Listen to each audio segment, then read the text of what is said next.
मित्रों, आज हम लोग पढ़ेंगे एक ट्रिक के माध्यम से सरल भाषा में हिंदी की बोलियां एवं उनके उपभाषा। हिंदी भाषा जो है उनकी कितनी बोलियां हैं और उनके कितने उपभाषा हैं। तो आइए हम लोग देखते हैं। हिंदी कई बोलियों का मिश्रित एक भाषा है।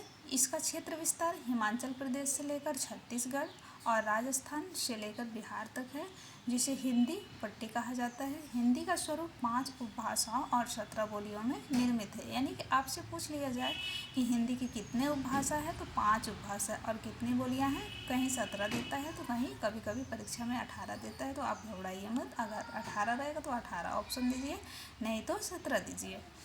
तो पहले उपभाषा में हम देख रहे हैं राजस्थानी, पश्चिमी हिंदी, पूर्वी हिंदी, पहाड़ी हिंदी, बिहारी हिंदी।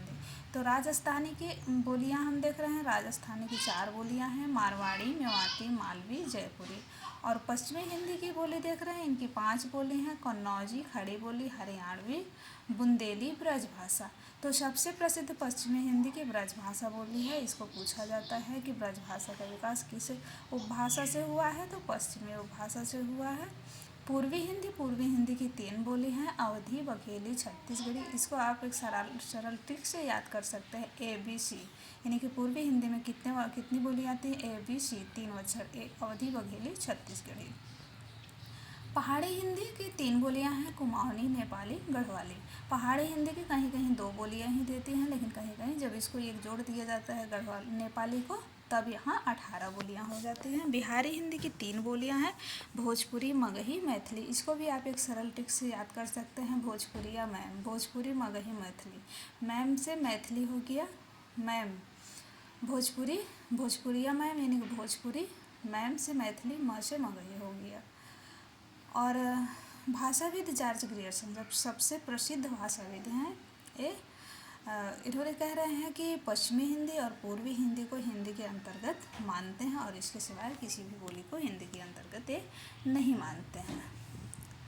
तो आइए हम लोग देखते हैं कि हिंदी की प्रमुख बोलियों में, जैसा कि कहा जा चुका है कि कई बोलियों का मिश्रण है, उसकी प्रमुख बोलियां निम्न हैं। तो पहला हम देख रहे हैं खड़ी बोली। इसका क्षेत्र दिल्ली के आसपास, देहरादून, सहारनपुर, मेरठ, रामपुर और मुरादाबाद आदि क्षेत्रों में आते हैं। और इसका खड़ी बोली का एक और नाम है कौरवी। कौरवी भी कहा जाता है। जो आज हमारे हिंदी साहित्य में प्रचलित भाषा है, उसको हम कौरवी कह सकते हैं। जिस भाषा का हम प्रयोग करते हैं, जैसे हम लोग खड़ी हिंदी बोलते हैं, तो उसी को हम लोग कौरवी कहते हैं या खड़ी बोली कहते हैं। ब्रजभाषा यह पूरे ब्रज क्षेत्र की बोली है। इसके अंतर्गत मथुरा, अलीगढ़, आगरा, बुलंदशहर, एटा, मैनपुरी, बदायूं और बरेली जिले आते हैं। एक समय यह भाषा पूरे हिंदी प्रदेश की साहित्यिक भाषा थी। ब्रजभाषा का साहित्य समृद्ध है। भक्तकालीन, कृष्ण भक्त काव्य और रीत काव्य ब्रजभाषा में ही लिखा जाता था। और ब्रजभाषा का एक और नाम है अंतर्वेदी। ये बहुत मोस्ट इम्पोर्टेंट प्रश्न बन सकते हैं यहाँ से कि ब्रजभाषा का और किस नाम से जाना जाता है, तो अंतर्वेदी नाम से जाना जाता है, या अंतर्वेदी कहा जाता है।